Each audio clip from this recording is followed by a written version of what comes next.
is here. Okay. The crisis. He's talking about the emergency is here. The crisis is now. It's not 6 months away. It's not another Supreme Court ruling from happening. It is happening now. Maybe not to you, not yet, but to others, to real people whose names we know, whose stories we know. The President of the United States is disappearing people to an El Salvadoran prison for terrorists. A prison known by its initials, CCOT. A prison built for disappearance. A prison where there... Destiny, please read me. I see the Democracy.com article. Yes, but we understand. The courts have other ways that they can enforce their rulings. They don't necessarily have to rely on the DOJ. Yes, we might read the article later, but I think we've already got the concept. Yes. There's no education or remediation or recreation, because it is a prison that does not intend to release its inhabitants back out into the world. It is a prison where the only way out, in the words of El Salvador's Justice Minister, is in a coffin. Homeland Security Secretary Kristi Noem visited the most notorious prison in the Americas to drum up some support for the Trump administration deporting hundreds of men there without a trial. First of all, do not come to our country illegally.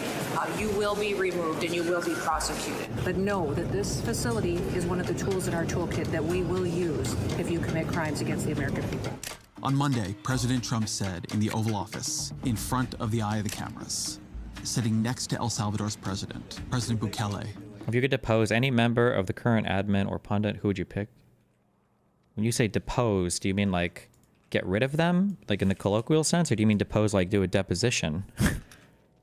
I'm assuming you mean get rid of them. I don't know. Trump is the biggest issue right here. He would just find somebody else to fill the position immediately. Of the eye of the cameras, sitting next to El Salvador's president, President Bukele, that he would like to do this to U.S. citizens as well. I'd like to go a step further. I mean, I said it to Pam. I don't know what the laws are. We always have to obey the laws. But this is unhinged, by the way. We also have homegrown criminals. Why do we need El Salvador's prisons? We have prisons here. But for the Trump administration, El Salvador's prisons are the answer to the problem of American law. Yep. The Trump administration holds a view that anyone they send to El Salvador is beyond the reach of American law. They've been disappeared not just from our country, but from our system, and from any protection or process that our system affords. They're great facilities, very strong facilities, and they don't play games. In our prisons, prisoners can be reached by our lawyers. Could you give me a 10-second answer on the facts of Trump holding a sign showing all the tariffs given to us is wrong? I want to know what to tell my MAGA friends, please, brother. The tariffs were calculated using a formula based on our trade deficit. That's not what a tariff is. Just because we sell more to a country than we buy from a country doesn't mean that we have a tariff against us. The easiest example of this is to point to the fact that we said that there are islands with no inhabitants currently tariffing us. That's clearly not true. There's nobody there. In our prisons, prisoners can be reached by our lawyers, by our courts, by our mercy. In El Salvador, they cannot. Let me tell you one of their names, one of their stories, as best we know it.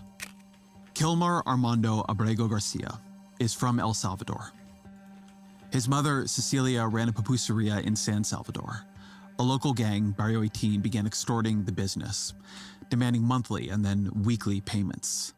If the family didn't pay, Barrio 18 threatened to murder Kilmar's brother, Cesar, or rape their sisters. Eventually, Barrio 18 demanded Cesar join their gang. Just so we're clear, I'm guessing if Trump sends a U.S. citizen to El Salvador, that's game, right? Like, that's it? I mean, he's already sent somebody to the Supreme Court, and now the lower court is telling them they have to bring back, and they're saying they're not going to do it. People keep trying to say that it's going to be over when this happens or this happens, but we're already there. We're already there, because it's not going to be a citizen. It's going to be a naturalized citizen who doesn't count as a real citizen, or it's going to be a citizen born to two immigrant parents who should have never been granted citizenship in the first place, or it's going to be somebody who was naturalized but it was on a U.S. base, or they were born on a U.S. base. It's going to be some bullshit like that. There's always going to be an excuse for why it doesn't count. At which point the family sent Cesar to America.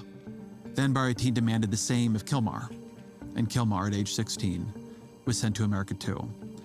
This was around 2011. This is what we mean when we say he entered illegally. A 16-year-old fleeing the only home he's ever known, afraid for his life. Abrego Garcia's life here just seems to have been a life, not an easy one. He lived in Maryland, he worked in construction. He met a woman, her name is Jennifer, a US citizen. She had 2 children from a past relationship. One is epilepsy, the other autism. In 2019, they had a child together. That child is deaf in one ear and also has autism. Jennifer was pregnant in 2019. On the day, Abrego Garcia dropped one kid off at school, dropped the other off with a babysitter, and drove to Home Depot to try to find construction work. He was arrested for loitering outside Home Depot. Wait, how does the Supreme Court hold the Trump admin in criminal contempt while also saying he has criminal immunity? Because it's not holding the entire Trump admin in contempt, and it's not holding even President Trump in contempt. It's particular people in the administration that were involved in lying about or not delivering whatever information the court needed. Jennifer was pregnant in 2019. On the day, Abrego Garcia dropped one kid off at school, dropped the other off with a babysitter, and drove to Home Depot to try to find construction work. He was arrested for loitering outside Home Depot, asked if he was a gang member. He said no, and he's put into ICE detention. The story gets stranger from here. About 4 hours after he's picked up, and that appears to be the first contact he's ever had with local police, a detective produces an allegation, citing a confidential informant, that Abrego Garcia is actually a gang member. Abrego Garcia has no criminal record, not one here, not one in El Salvador. Does Abrego Garcia have domestic violence charges towards him? Not that it matters. No, he does not. That's not true. Abrego Garcia has no criminal record, not one here, not one in El Salvador. He was accused, strangely, of being part of a gang that operates in New York, a state that he has never lived in. Whoever produced the allegation, they were never cross-examined. And when Abrego Garcia's attorney tried to get more information, he was told that the detective behind the accusation had been suspended, and the officers in the gang unit would not speak to him. Abrego Garcia's partner, Jennifer, said she was, quote, shocked when the government said he should stay detained because Kilmar is an MS-13 gang member. Kilmar is not and has never been a gang member, I'm certain of that. In June of 2019, while Abrego Garcia was still detained, he and Jennifer got married, exchanging rings to an officer separated by a pane of glass. Later that year, a judge ruled that Abrego Garcia could not be deported back to El Salvador because he might be murdered by Barrio 18, that his fear was credible. Abrego Garcia was then set free. Each year since then, he has checked in with immigration authorities. He's been employed as a sheet metal apprentice. He's a member of the local union. He was studying for a vocational license at University of Maryland. There is no evidence anywhere, offered by anyone, that has suggested Abrego Garcia poses a threat to anyone in this country. But on March 12th, Abrego Garcia was pulled over while driving, his 5-year-old in the backseat. He was told his immigration status had changed. On March 15th, in defiance of the 2019 court ruling, Abrego Garcia was flown to El Salvador and imprisoned at CICOT as a terrorist. It was a mistake. The Trump administration is now acknowledging they wrongly deported an immigrant to that notorious prison in El Salvador, calling it an administrative error. An administrative error. A clerical error. It was an administrative error. Mistakenly deporting a Maryland father. This so-called administration error has destroyed my family's happiness, my children's innocence. I want to read to you from the editorial of the National Review. What are the chances he's alive? My guess is pretty good. Like killing somebody like this immediately would be very risky for a large number of reasons, but I mean, who's to say? Probably the country's leading conservative magazine. Here is the first sentence. The court fight over Kilmar Armando Abrego Garcia is a most unusual one, in that no one denies that the government violated the law in deporting him. No one denies. If the Supreme Court said bring somebody back, I would do that. I respect the Supreme Court. This case has made its way to the Supreme Court, and the Supreme Court ordered that the administration, quote, facilitate Abrego Garcia's release from custody in El Salvador. When do you think they'll finally release their evidence for arresting him? They won't. They will never release that. Pam has already said they're not ever going to release that. They have no reason to release that. This administration doesn't answer to the people. They answer to the king, Donald Trump, and Donald Trump does things because he decrees them to be so. And MAGA has already shown that they don't need evidence because you don't need evidence from your cult leader. Otherwise, they wouldn't be cult leaders. This case has made its way to the Supreme Court, and the Supreme Court ordered that the administration, quote, facilitate Abrego Garcia's release from custody in El Salvador and ensure that his case is handled as it would have been had he not been improperly sent to El Salvador. I feel I don't have the proper words to describe this next part, how grotesque it is, how dangerous it is. The Trump administration has no argument that they did not deport Abrego Garcia unlawfully. What they deny is that they have the authority to bring him back. Because he is a citizen. Which is just an unbelievable fucking lie. And anybody that pretends this is anything but an unbelievable lie is just full of shit. But El Salvador, that is the president of El Salvador. DHS provided this tweet. Hold on. DHS provided this tweet with what appears to be a domestic violence restraining order against Kilmar. Is it just another red herring, or what do you make of it? It doesn't matter. That's the actual answer. Is it doesn't matter. You shouldn't even be asking questions like this. None of these things would get you automatically deported. Number one. Number two, these things all happened years ago. He wasn't deported then when immigration judges were looking over it, so you wouldn't randomly deport him now for it. The actual answer is the wife, I don't even like to answer this question because it's not relevant. The wife got a restraining order against him because she was worried about an argument they had, but nothing came of it. She didn't take him to court. Nothing happened. They went to counseling. They figured their shit out, and that's it. But like, even if it was, and even if they hadn't, even if he got divorced or whatever, it doesn't matter. This stuff doesn't get you auto-deported to El Salvadorian prisons. To bring him back. Because he is a citizen of El Salvador. That is the president of El Salvador. Your questions about it, per the court, can only be directed to him. How can I return him to the United States? Like, I smuggle him into the United States, or what do I do? Of course, I'm not going to do it. It's like, I mean, the question is preposterous. How can I smuggle a terrorist into the United States? I don't have the power to return him to the United States. That Oval Office meeting between Trump and Bukele was a moment when the mask fully slipped off. If nothing else, Trump could slap those tariffs he is so fond of on El Salvador. But we are not angry at Bukele here. We, the government of America, are paying Bukele to imprison Abrego Garcia and others. Bukele is not doing this against Donald Trump's wishes. He is Donald Trump's subcontractor. Them. Yeah. I thought Jon Stewart pinpointed part of its horror well. Like, they're f***ing enjoying this. Each of them declaring that there was nothing they could do. Asriel argued this chat about the facts of this case, and when pushed, said he doesn't care and still supports the deportation. Scary stuff. Yeah, because he doesn't give a fuck, because he thinks it's epic and hilarious, because he's a disgusting subhuman piece of shit. But I mean, that's just, it's a common thing. If somebody's not near you, if you can't see them immediately, you have no compassion, no empathy, no anything for them. These are just the worst of those living among us, basically. Like, they're f***ing enjoying this. Each of them declaring that there was nothing they could do for Abrego Garcia. No way to allow him his day in court. No way to allow the American legal system to do its job and assess whether he's a danger. No way to follow the clear order of the Supreme Court. And from their perspective, maybe they're right. Because here's a scary thing that I think sits, at least partially, beneath their calculus. Politically, they cannot let Abrego Garcia out, nor any of the other people they sent to CCOT without due process. Because what if he was released? What if he returned to the United States? What if he could tell his own story? What if, as seems quite likely, he's been brutalized and tortured by Trump's Salvadoran henchmen? Well, the Miller guy is like an actual Nazi, right? I don't know if he's an actual Nazi, but he's like a 100% fascist, authoritarian, has no respect for rule of law, is probably the most unhinged, lunatic, crazy fucking person who does anything with the Trump admin. He's an absolutely insane fucking person, yes. He can't be allowed to tell the American people that. To the Trump administration, Abrego Garcia is not a mistake.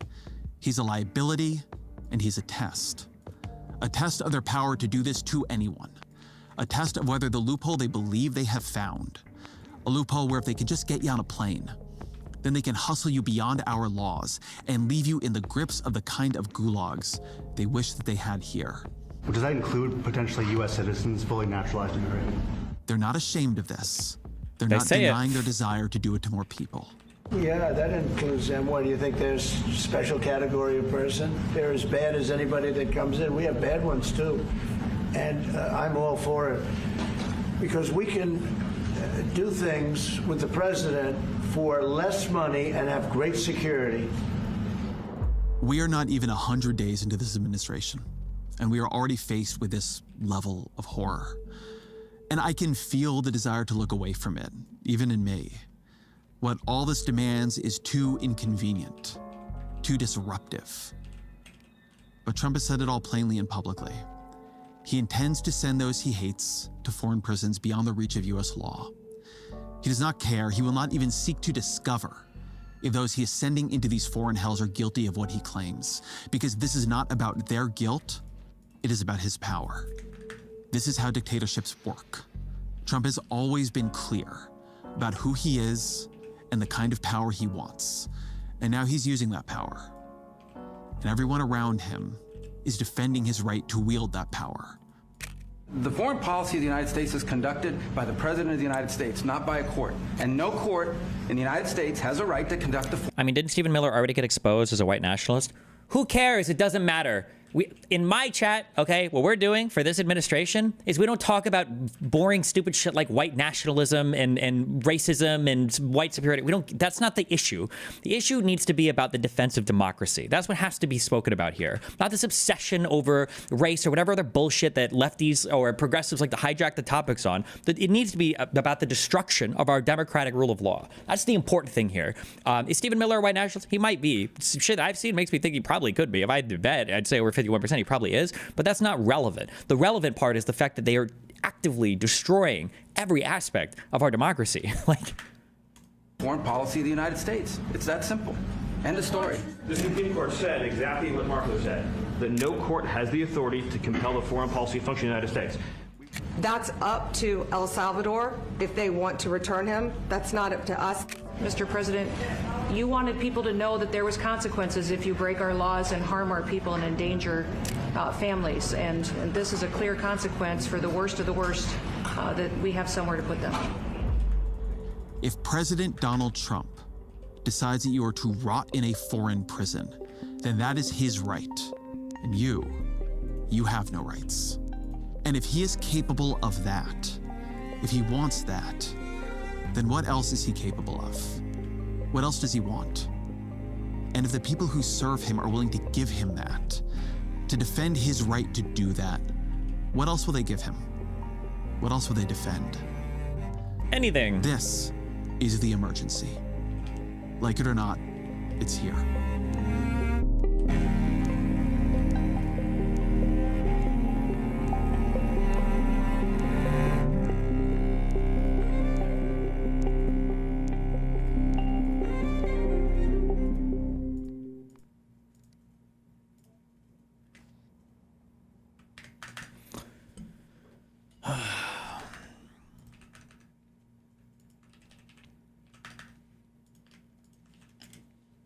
Why?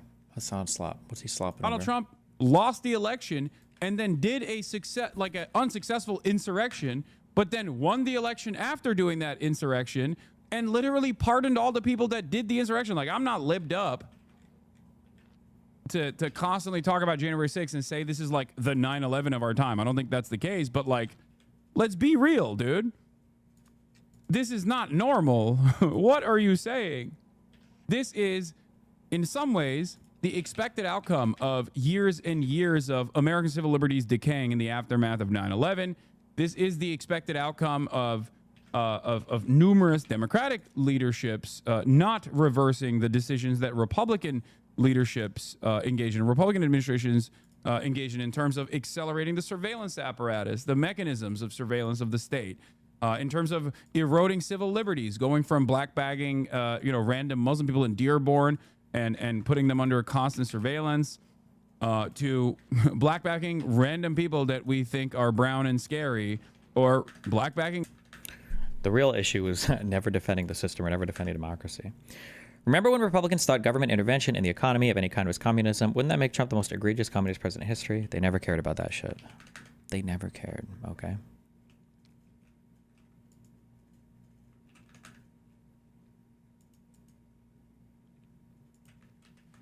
Let's see, what was this? Italian Prime Minister. Was this anything? Do we care? Was anything said here that we care about?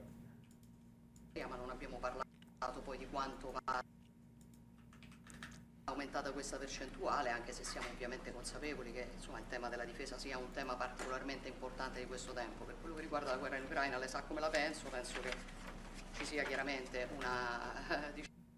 ci sia stata un'invasione e che l'invasore da quel punto di vista fosse Putin e la Russia, ma non è questo che oggi quello che rivela è il fatto che insieme vogliamo Put more pressure to get rid of Jay Powell. On the night of the Trump voter. Damn, they just call him Trump voter. Brutal. Let me switch real quick and we'll watch this. I think I can get him on stream soon. I've been chatting with him a lot.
One of the things, Richard, that you were initially optimistic about was the quote, tech right? And some of the more moderating influences, let's say, that you were praiseworthy of in the first administration. You did write an interesting piece. Can we put D1, please, up there on the screen, which I actually quite enjoyed. And it's called The Cat Turd to Silicon Valley Billionaire Pipeline Must Be Broken. Can you break down kind of this phenomenon where you observe that in your framework, elite human capital and or like people with skill sets and others who know better enter the Trump orbit and find themselves actually being brought down to the center of the gravity of the movement as opposed to raising the collective capacity of the entire movement?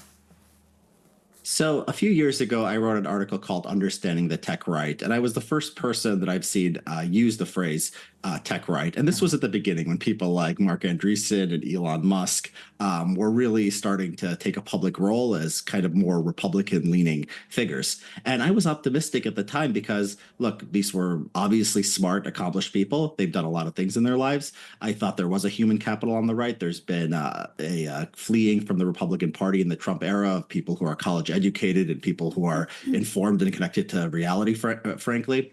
And I thought that they would make things better. It was kind of the infusion of human capital that the right needed. Unfortunately, it hasn't really worked out that way. And just from watching these people and how they use Twitter, Musk particularly, but a lot of the other ones, you realize that as intelligent as they might be and as accomplished as they might be in the business world, they really have absorbed what's kind of swimming. They've imbued whatever is in the air in the conservative movement. And talking to these people, they often, they're so radicalized, I think, by what happened with COVID and what happened with wokeness and some of the personal coverage they received from people like Kara Swisher and the mainstream press.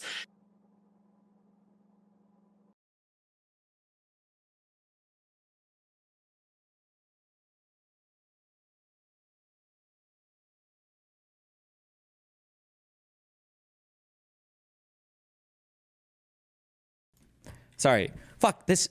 Sorry. Would you be okay with deportations targeted towards brown people? The Supreme Court said it's fine. No. I've noticed you often say, who cares about white nationalism/racism? It came up during the Sam Hyde debate on what constitutes an American, and I feel like you should be able to defend your position from a moral perspective, irrespective of the judiciary. America can survive with racist people as a democracy that protects minority rights. America cannot survive as a country that supposedly respects all races, but has no democracy. The democratic aspects, the elements, are the most important parts to defend, and trying to hijack every single conversation just to talk about lay racisms and lay white supremacy epicness is just fucking annoying as fuck. It's just so stupid that every conversation gets hijacked by some dipshit retard progressive who doesn't believe in democracy to take an opportunity to talk more about white supremacy. It's a huge red herring and it's a total fucking waste of time. If people want to be racist in the United States, you have the right to be racist. Go for it. You can even protest about your racism. You've got the right to say that and to be protected by the First Amendment. That's not what we should be worried about right now, is the purging of racist thought or white supremacists. It should be defending the democracy. And some of the personal coverage they received from people like Kara Swisher and the mainstream press, that they took a reaction that's understandable but was not the right way to go, which is that they shut out credible sources of information and they started just listening to Twitter anons. And so Elon Musk is sitting there all day, and I think he believes this stuff. I think he believes the stuff about massive voter fraud.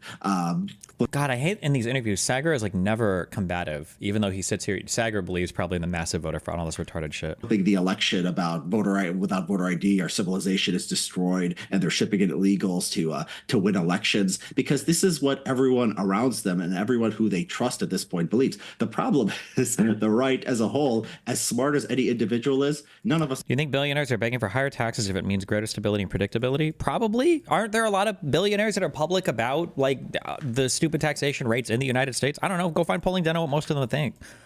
The strongest arguments that I usually hear are the people that are the loudest about not cutting taxes, usually retarded 35,000 a year owners that live in trailer park bullshit. That's who I hear the strongest arguments from. I was the most libertarian in my life when I was a poor, broke fucking retard about to lose his fucking house. So I mean, I don't know. Go find polling data on it. Are that smart as an individual. We only have intelligence because we're part of a community, because we know what sources to trust, because we have conversations like this, because we read newspapers and talk to scientists and people in politics and people with sensible views on these things. So once you shut yourself out, it doesn't matter how high your IQ is. You can fall into social media radicalization, and you could have a worldview that just doesn't make sense. And I think we see that most clearly in what's happened with Doge. Look, I'm sympathetic to the idea of smaller government, sympathetic to the idea that government can be more efficient. There's people at places like AEI and Cato Institute, and if those are your goals, there are smart people you could find who will put you on the right path. And they've been thinking about this for a really long time. Elon Musk has not done this at all. He basically came in and said, it's going to be me and a few of my engineering buddies. And basically what the priorities in government should be, I'm just going to listen to kind of whatever's going viral on Twitter. And in the end, he's not going to save a fraction of the money that he saved. A lot of the stuff that they cut ended up being very valuable. Things like basic scientific research, things like getting statistics to make sure government does run more efficiently, stuff that doesn't cost that much and probably is some of the most cost-effective stuff in government. So we're with Venezuela, but we're also paying them to take their own people back. If it's their people, shouldn't they be taking them back for free? I know none of this matters. Well, we're paying El Salvador to take Venezuelans. I don't know why or where that even came from, but I don't know why that is the case, but it's... You could do, but because the fact that he just has this simple idea, I'm going to cut government and not think about how or why, or I don't need to think about that. It's kind of been it's been a debacle, and I think we see that across the board with these guys when they're being part of politics, but also like they're swimming in the waters of the Trump movement. Yeah, I mean, on the one hand, yes, in terms of their stated goals, it's been a disaster. Like he was originally, I'm going to cut $2 trillion. Now he's like meekly in the cabinet meeting like, I'm going to cut $150 billion, and even that's a freaking lie, right? On the other hand, you know, he hates government, and government doesn't function now. Like Social Security, try to go to the Social Security office and see how that goes. The agencies that were regulating his businesses, they've been defenestrated. Like they will not be able to regulate his business, nor would they, because of, you know, the massive corruption, conflicts of interest that are involved. So I think from his perspective, in certain ways, it was also a success. But Richard, I do want to ask you a little bit about your views. This is our first time having you on since you were, you know, revealed your anonymous writings back in the day, which were, you know, white. Just to be clear, she's completely incorrect. I know it's like a sexy opinion to have, and you can even provide some level of argumentation for it. But Elon Musk's goal was not to just make it so his company wasn't regulated. He lost way more money in the ensuing stock market tumbles and in the destruction of the Tesla. He's lost way more worth than he ever saved himself with some lawsuits from the United States federal government. This has been an ideological war. Like Richard says, he fully is bought into the shit that he reads on Twitter. It's not about just making more money. This is, again, why I hate the weird lefty obsessive analysis over capital and billionaires. There's something more at play here than just him being obsessed with money. If you try to take it from just a monetary analysis and he's trying to avoid regulation or whatever, it doesn't make sense. He's lost so much more than he ever could have hoped to have gained. Nationalists, which you've disavowed. But I still do have some questions about your ideology that I wanted to, to hear from you on, especially when I hear you making the distinction between low human capital and elite human capital. It raises the question for me whether this is just some sort of eugenics ideology in another form. Like, you're no longer drawing the lines around like strictly IQ. You'd previously supported forced sterilization for people with low IQs. Previously you had an idea of different racial hierarchies in your head. Perhaps that's in the past, but is this just a new way to separate out which humans are worthy and which humans are unworthy?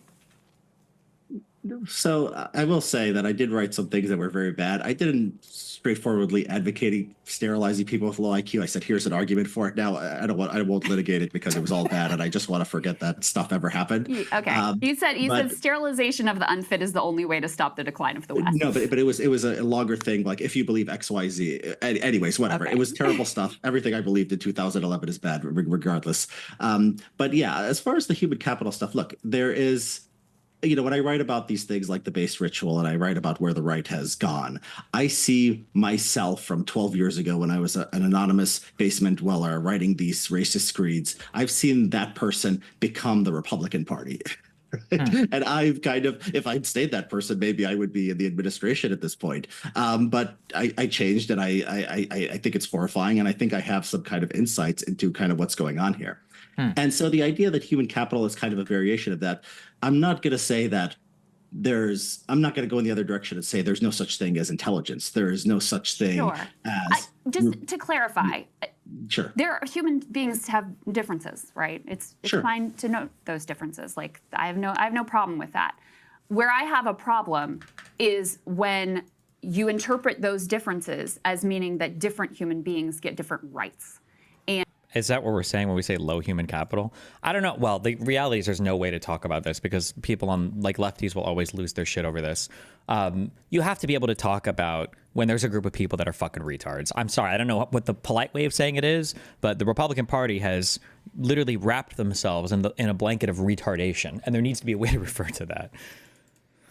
And that's really my question to you. And to me, that's sort of the foundation of like eugenicist type ideology is like, well, we're going to decide these people are better than those people. And that means that those people that we decided are not as good, they're not going to get the same rights. They're not going to get to have the same say. They're not going to get to have children or whatever it is the program is that we decide for them.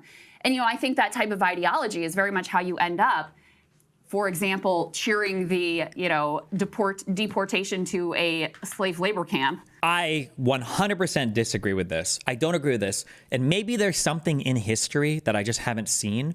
But people that obsess over eugenics, I don't see an origination in any of these places where people have done an actual evaluation of the country and they're like, okay, we want to create a smarter, better master race of person. We're looking at all of these different intelligence factors. These are the people that we're going to get rid of. These are the people we're going to keep. It seems like the master race stuff is always a post hoc rationalization for editing out some part of society you just don't like. That's how it feels to me. This idea that like some people, might be smarter than others, more capable in these jobs or whatever. I don't feel like that road leads to any kind of weird eugenic shit. I mean, maybe it could. Not to say it's impossible for it too. But in the past, it's always been like, I don't like this group of people. Let me find a reason to get rid of them. That's what it feels like. Of people that you've decided are unworthy of basic human rights. So that's my question for you is, do you still have that view that some people are less worthy of the same rights as other people? I'm glad you asked the question in that way, Crystal, because yeah, I think you're right. I think that's the right thing to be concerned about. Do you go to a place where, look, there's one thing to analyze things and say, why does the right accept anti-vax arguments while the left does? And human capital is, I think, a way to understand that. The right is now less educated. They have all kinds of crazy ideas and all kinds of things. And you kind of need that analysis. You don't understand how anti-vax goes from a left-wing cause to something that's embraced by Republicans without understanding this, and RFK and his general crankery. Now, the question is, does that mean that low human capital, as we say, it's kind of a harsh term, and it's something that was built on Twitter, but let's say people with less cognitive capabilities or less education, do they deserve less rights? And no, I've stood against that. I mean, when I talk about Abrego Garcia, I know nothing about him personally. He may be a gang member. For all I know, he's not a Nobel Prize-winning physicist or whatever, but his rights matter. And the rule of law matters. And the idea that we're all citizens equal before the government. I mean, he's not a citizen, but still, there are some rules in how you treat people. Those are important principles to me. So I think that we have to create a space. I saw people on the Blue Sky trying to cancel Matt Yglesias the other day because he said some things where, oh, I don't like to look into the origins of group differences, but, I want to treat everyone equal, and we still should be concerned about racism, and we should have taboos against racism. All that stuff I agree with now. But they still wanted to cancel him because he kind of cryptically, according to Will Stancil and these people on Blue Sky, expressed a belief in group differences, according to them. And I think what we have to do is, yes, hold on to this idea that everyone has value, hold on to the idea of fair treatment and individual rights. And that's the important thing. That's how we don't go down the path of kind of where MAGA's going. Got it. So, Richard, to push you a little bit here then, I would say it was pretty evident. If you're running many of the same circles I do. I knew a lot of these folks, and I knew that they were going to get into power. You were pretty well informed as well, and you still voted for Trump. So what's with the about face and this expectation, despite the education, your own analysis and all of this? In what way was this not all that expected in your vote and for the administration? So I over-indexed, I think, on the first term. The first term was basically a normie Republican administration. I liked a lot of the policies. I thought they were going to do the things I advocated for on DEI issues. And then they appointed the Supreme Court justices that Trump appointed. That's really some of the only pushback that he's getting in the second administration. And so I was expecting something of a repeat. I knew that MAGA had changed. I knew that the Trump movement had become something different. But basically, I thought that we would get that. And then on the night of the election, I was on Destiny's live stream, and we share a negative. Oh, she's not happy about that.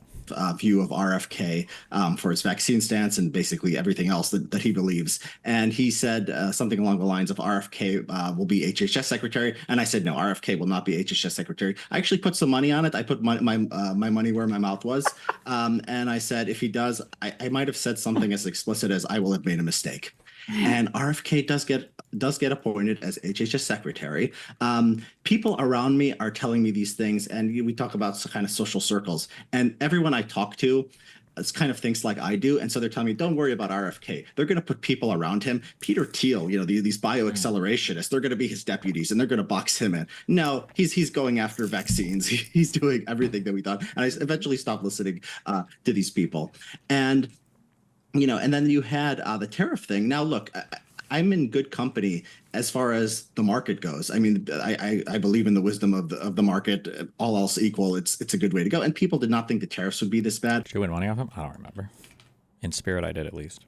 Trump was promising 10% across the board. People say, whoa, okay, that's the extreme end of what he might do. Instead, he comes out with this chart with this formula that makes no sense and has like 30-40% on different countries and 100-something percent on China.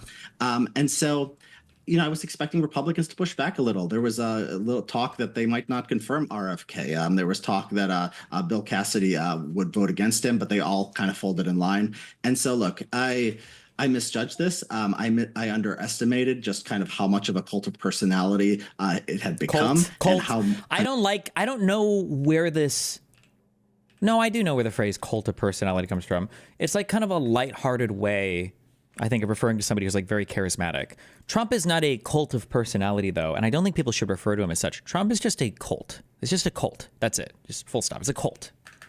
Kind of unrestrained he is to indulge in his instincts. And you know, a lot of these mistakes were understandable at the time, but they were mistakes. I saw this wrong.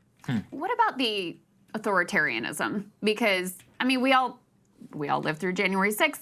You were talking earlier about how now it's a litmus test to get in the administration. You have to say not only did Trump win in 2020, he won all 50 states this time around, all of those sorts of things. Like, it's just hard for me to imagine how that could be a surprise. Like, we've known this man even before the president. The issue, and I guess I don't know if I would say I'm part of the techie world, but I was like a pro gamer and everything, so I feel like I have some insight into these people.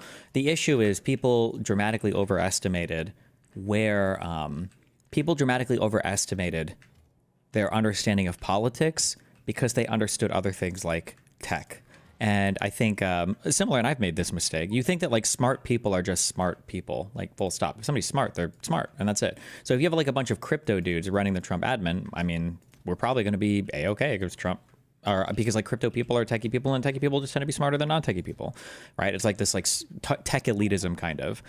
And the issue is that if you come at it with that analysis, then Trump 2 is probably going to be better than the first Trump term, right? You're still going to have all the people restraining him that were there before, except now you're going to have all these tech people that are super smart and are trying to aim for a better tomorrow and all this. It's just going to be probably great, you know?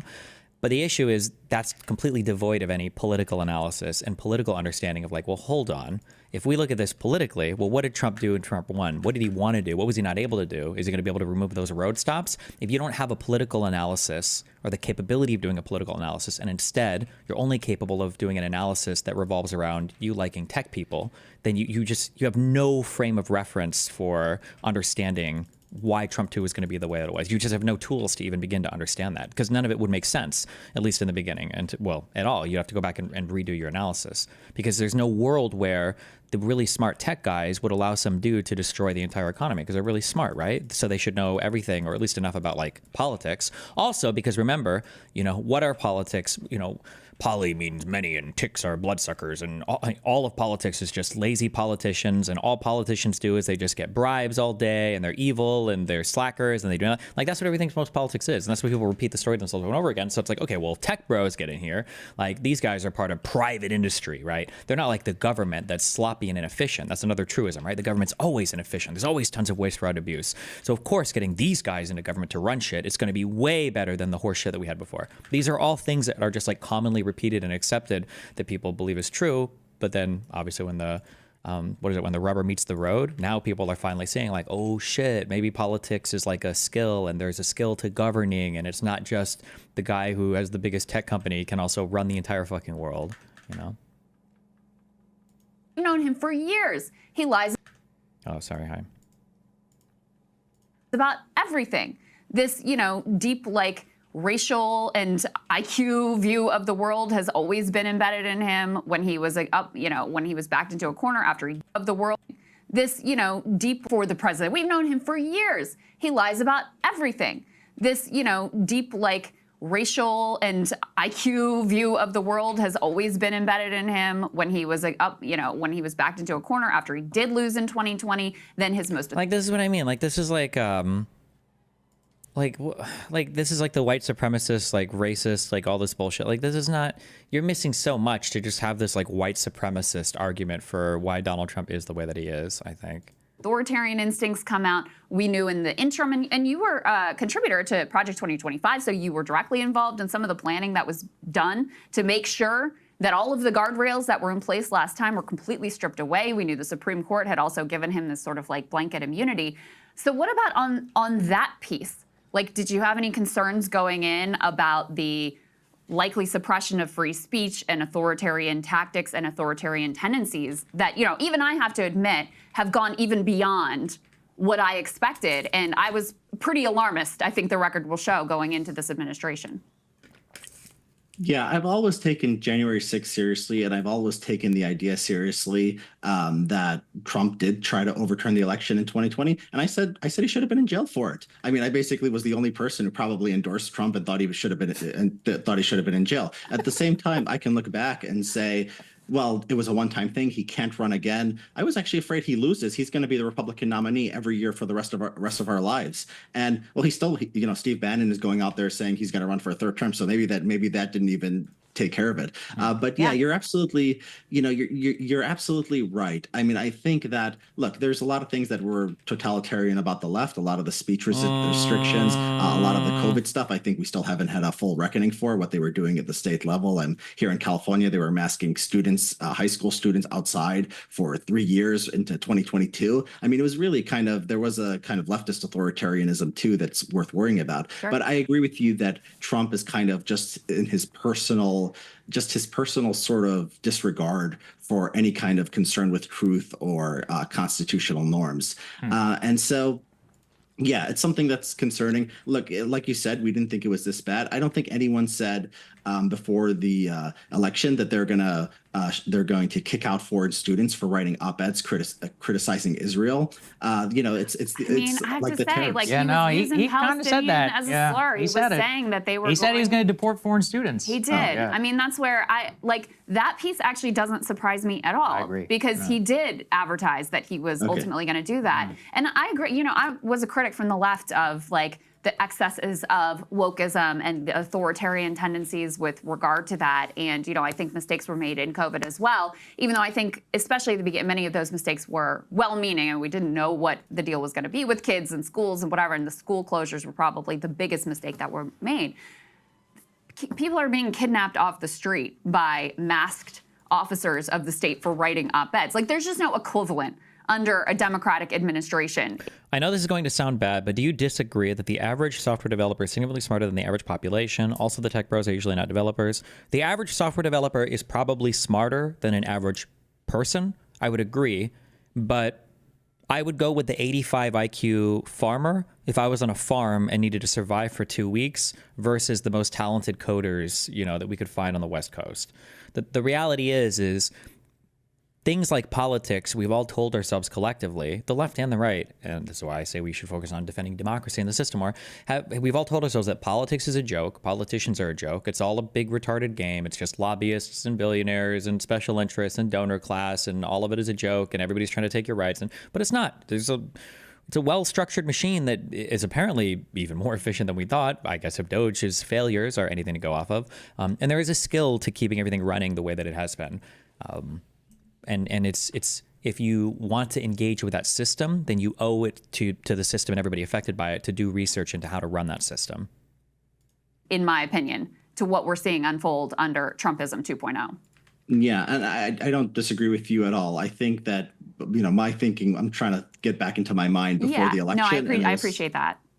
Yeah, but at this point, I think you're right. I think I can say that I'm not on the fence anymore. Like that stuff we complained about the left the other, last year or 2 years ago. That happened. It was bad. We can criticize them for it, but this is completely on a different level. And I think the thing we learned here is like, character matters a lot. Like what I talked about the Trump movement and it becoming a cult and the base ritual and kind of what I saw personally with these people who were in kind of Trump's orbit and who were going to probably be taking over the government.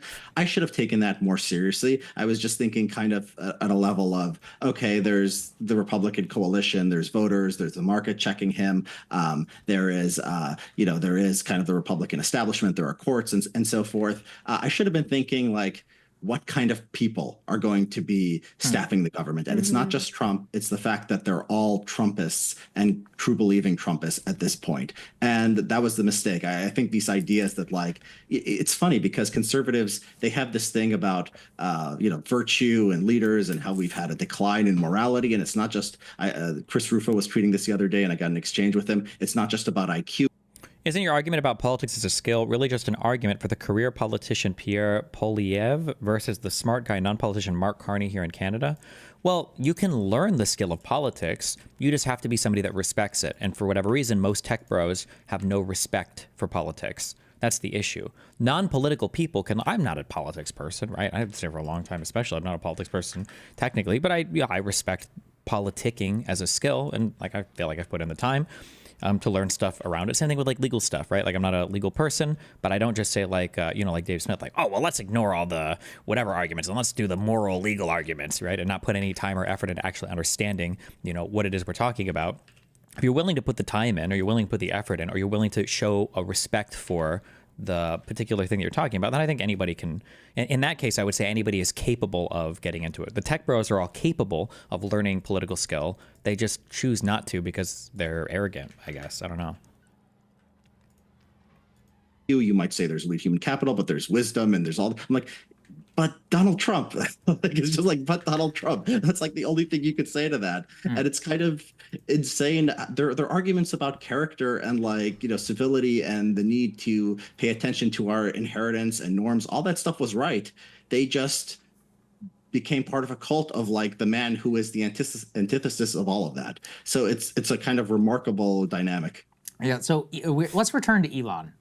We're both very curious about your take on this, Richard. Let's put D3 up there on the screen. This is some revelations about Elon and the way that he manages kind of his harem of young women, some of whom he's met on Twitter, often buying them off and encouraging them to have his children. Apparently, there's a known number of, 14 children, Jesus. but could be as high as 50. We were just curious, how does this fit into your elite human capital model here? Is this an example of elite human capital? Of, right. Well, you're also a natalist, yeah, right? you're a pro-natalist. So and this is a high IQ individual, and he's very rich. He's spreading his seed, just like Genghis Khan or any other person with absolute power. So what do you make of this? Look, yeah, you're right. On the surface, you might say, well, if you're a natalist and you believe in IQ, and I don't judge these things. If people want to have a lot of children, I generally think that's a great thing. I think that what we've seen is the kind of person who thinks like this. I'm just going to spread my seed to the greatest extent possible. There's somebody like Genghis Khan, prone to violence, or there's someone like Elon Musk who just kind of doesn't really have a moral sense. So I think this is the problem with a lot of ideas. Holy shit. What if Elon's trip to Mars is just going to be his family? That's why Elon's doing this. He just wants to take all of his children with him to Mars. Oh, no. Sound good in theory, but in practice, you have to kind of look at the kinds of people who are attracted to them and look at how these things work out in practice. And I think it's probably not a coincidence that the West had Christianity and a norm of monogamy and didn't think like this and ended up creating the modern world. Yeah, I think it's a lesson here about taking starting with IQ natalism and not kind of thinking about character and what happens when you try to apply these ideas in a person's life. Yeah, well, and it's not only that. I mean, he explicitly, according to the article, has told people that he's worried about the high birth rates in developing countries. And so he wants to combat that with his legion of, his high IQ, whatever, before the apocalypse. So, I mean, there's also these, directly, I would, again, say, eugenics-inspired ideas that come out here. So I don't know that he doesn't have an ideology, or I think you said moral compass or moral, I'm not sure the language that you used. But no, I think he does have an ideology, and it's a really evil one. Yeah, I think he does have an ideology. I think he has kind of instincts and ideas about the world. Now, to be fair to him, I've never seen him say, we've got to limit the birth rate in developing countries or anything like that. But yeah, I think that his entire idea of, and it's weird because you would think, well, somebody who's kind of an IQ snob, you might be like me, you might look down on kind of the conservative influencer space. But no, I mean, he will denounce the entire class of educated people and people who know anything about the world, but then love these people who are less intelligent, less honest because they all worship him, right? So there's this ideology. Does Trump actually not understand how the economy works, or does he have a goal in mind and needs to work his way backwards to reach it despite the economic damage? Does he want to default? Trump doesn't know anything. When you say default, Trump doesn't even know what that means. Trump doesn't understand how any of the economy works. He's got vague ideas in mind, and then he pursues them as hard as possible. That's it. But at the same time, it's just kind of a classic kind of selfishness, big man behavior. And that's not socially conducive to anything good. So how would you describe your political ideology? Isn't there a rational basis for someone to be worried about other countries gaining human capital while we lose ours? Not trying to run defense, just wondering what you think about it. I think there's a huge issue there. Or I think you should be worried about that. But we're throwing away all of our human capital right now by attacking our educational institutions and deporting people that are coming here to study. That's probably one of the largest attacks on human capital in U.S. history. That's not socially conducive to anything good. So how would you describe your political ideology now, Richard? Where do you kind of fit? How can people make sense of you? The funny thing is, for all the things I've written and all the little bit of trolling I do online, I'm a pretty normie guy. I mean, the people I talk to these days are like, scholars at AEI or, Cato, just like normal kind of libertarians who are concerned about norms and think the American experiment has been a good thing and we should try to preserve it, and caring about the well-functioning of institutions. So I'm a libertarianish classical liberal for all the kind of eccentricities that you see in the things I've written and the things I still write today. My politics underneath it all are actually sort of normal. All right. Well, I will say, I also have changed my mind on certain things because of this Trump administration. And one of them is something that you touched on, which is just how much character does matter. And, I think the liberals were right on certain aspects of Trump that I previously would have been like, who cares about the norms? And they're so obsessed with like these different things about his personality or whatever. No, I think you're right. I think those things mattered a lot more than I gave them credit for mattering. Nice. And now that his Takes a lot to admit that. Personality traits have not only taken over the government, but I mean, the fish does rot from the head down. And that has to do not just with this administration. Is that true? Do fish rot from the head? I have no idea. But with the whole country. And when you see the most powerful person in the country and in the world who is narcissistic, utterly shameless, lies, is cruel, etc., of course, you're going to have people think that that's the way to succeed, that those are traits that are worthy of emulation. And so I also, since you're talking about your evolution and your thought, I also have evolved in the way that I think about these things and have changed my mind about how important those things. In certain way, it's like it's made me sort of more conservative in that way of like, oh, you know what? Actually, the character of our leaders, like these squishy traits and these norms, they actually did kind of matter. And it's a conservative thing to care about character? Why? Okay. And I want them back. See, it's interesting. I would almost do a reverse. I think, Richard, what you've convinced me most of all is that competence and elite human capital matters more than anything. And that, as you pointed out, let's say with the JD... Yeah, but if you believe that, then the Republicans are the worst party ever for you. So... Vance tweet, right? You and I both know that that is a straw man argument about deportation. That's not as you pointed out, let's say with the JD Vance tweet, right? You and I... Oh, somebody said the fish rots from the head down was what Anthony Scaramucci said about Trump in the first term. Oh. And that, as you pointed out, let's say with the JD Vance tweet, right? You and I both know that that is a straw man argument about deportation. That's not about Abrego Garcia in an El Salvadorian prison and defying a Supreme Court order. But that is one where somebody who has been through this process cannot debase themselves to actually argue at the level of Drumpf, for lack of a better word, to be like, no, this is good, and we're also sending American citizens. And so, I mean, Richard, you've been through many things, but I'll say this, man. I've been reading you for probably 5 straight years. Is he agreeing that the When's Trump the first time we talked? 2020? Impossible to I want to defend? say, when you put out your CSTI study? Yeah, after the report on the Working Class Coalition. You were one of the first people who ever truly caused me to change my mind, and you have caused me to change my mind many of the times since. Aww. So we'll have a link down in the description to your Substack, and I will always read you. You're a fascinating man. Well, thank you very much. I really appreciate that. Appreciate the discussion, Richard. Thank you. Thank you. Thank you. Thank you. Hey, if you like that video, hit the like button or leave a comment below. It really helps get the show to more people. And if you'd like to get the full show ad-free and in your inbox every morning, you can sign up at breakingpoints.com. That's right. Get the full show. Help support the future of independent media at breakingpoints.com. That's crazy, chat.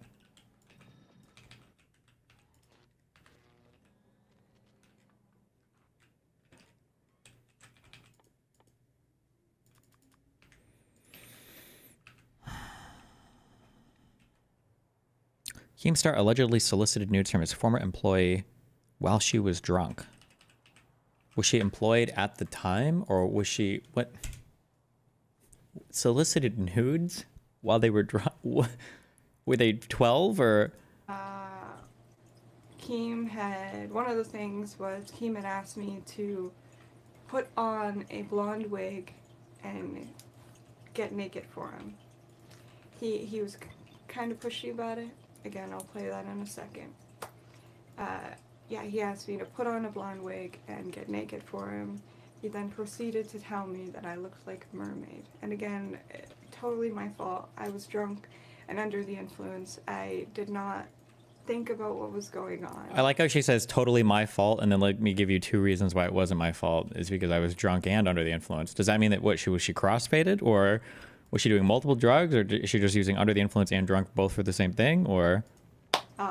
He then propositioned that if I worked really hard for the next few months and proved myself, that I would be able to come back. I don't know if that was like... Well, that's kind of shitty, I would say. Prove myself that I would be able to come back. I don't know if that was like a manipulation thing or if he was serious. I don't know. There was a point where he said, at one point, we'll exchange fluids. This whole thing is a mess. I'm just going to,